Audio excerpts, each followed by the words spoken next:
I've been interested in art history for about 50 years because as a woman, that was something that we were allowed to teach. So I taught art history for many years before I was allowed to teach studio.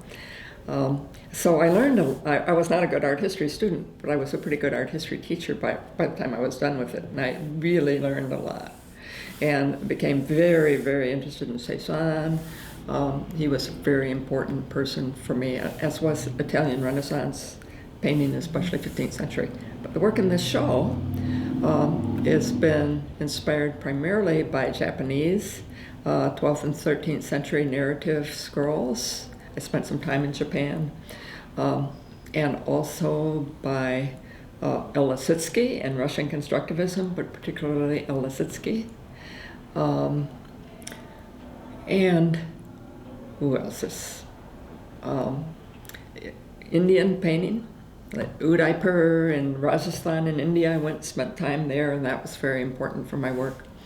And again, the 15th century Italian continues to be very inspiring for me in my work.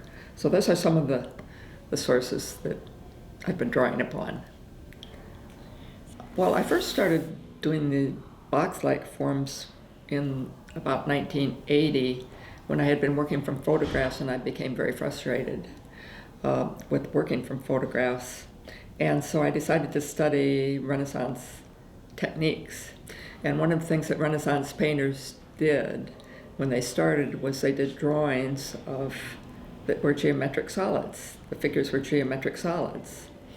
Now when you see them reproduced, everybody says, oh, they were so ahead of their time. But actually the people that do it now are behind the time, because that's a part of traditional training, drawing figures as boxes. Even in those sort of how-to books, you draw figures as boxes. So I did that, and then I learned how to glaze and put all the details on the top. And what I found is I liked them better when they were just the solid geometric forms. And everything else seemed sort of superfluous. But in 1980, I didn't know where to go with that. And in fact, I started working more abstractly and worked completely abstractly for about 15 or 20 years. And then when I came back to working figuratively again, I sort of picked up that thread of those box-like forms, but the way I was thinking about space was entirely different. It's not a Renaissance spatial system. So because space was very important to me, having the figures not be real detailed and conventional was very important, because otherwise they would just look like an odd space, like somebody took a normal situation and put it in a freaky space or something, just surreal. Mm-hmm. But I wanted them to be a parallel to reality, not an imitation of reality. So these sort of these geometric figures became like stand-ins or substitutes for people, not imitations of people or even simplifications of people.